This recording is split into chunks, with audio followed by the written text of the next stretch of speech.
ဒီကတော့ border style ကိုသင်ကြားပေးမယ်ပေါ့နော် border style မှာ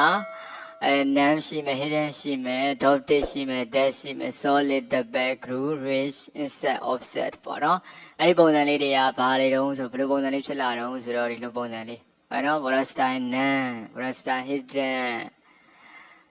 နောက် border style dot အဆက်လေးနဲ့ dash ကဒီပုံစံ solid ကဒီပုံစံ double ကနှစ်ကြောင်း single ဆိုတဲ့ကြောင်း double ဆိုတဲ့ကြောင်း border လေးကနှစ်ကြောင်း border style group border style range border style insert border style offset okay နော်အဲ့ဒါဆိုရင်လက်တွေ့လေးလုပ်ကြည့်မှာသဘောပေါက်မှာဆိုတော့လက်တွေ့ဖိုင်နဲ့တွက်ကြည့်လိုက်အောင်အဲ့ဒီမှာကျွန်တော်တို့က dotted dash solid double group range insert offset ဆို10မျိုးရှိတယ်10မျိုးဆိုတော့10မျိုးလုံးကိုဆန်းပြမယ်10မျိုးလုံးကိုဆန်းပြတဲ့အခါမှာကျွန်တော်တို့က CSS rule ကိုကျွန်တော်တို့က10ခုကျင်ညာလိုက်မယ်ပေါ့နော်10ခုကျင်ညာလိုက်မယ်အစဉ်အတိုင်းပဲကျင်ညာလိုက်မယ်10ခုကျင်ညာပြီးတော့တို့ကိုထိတ်ဆုံးသုံးလုံးအနေနဲ့နာမည်ပေးထားတယ်ပေါ့နော်အားလုံးကို class အနေနဲ့ပဲတုံထားတယ်ပြီး paragraph ကိုလည်း10ခုလောက်ထားပြီးတော့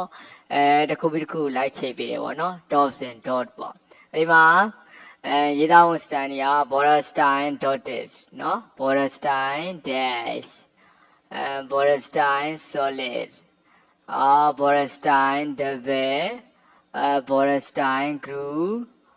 border style race now border style insert border style offset okay နော်အဲ့ဒါဆိုရင် reality runner ရဲ့ဘယ်လိုပုံစံလေးဖြစ်လာမလို့ကြည့်လိုက်အောင်ဒါ dotted ဒါ dash solid ဟုတ်ပြီနော်group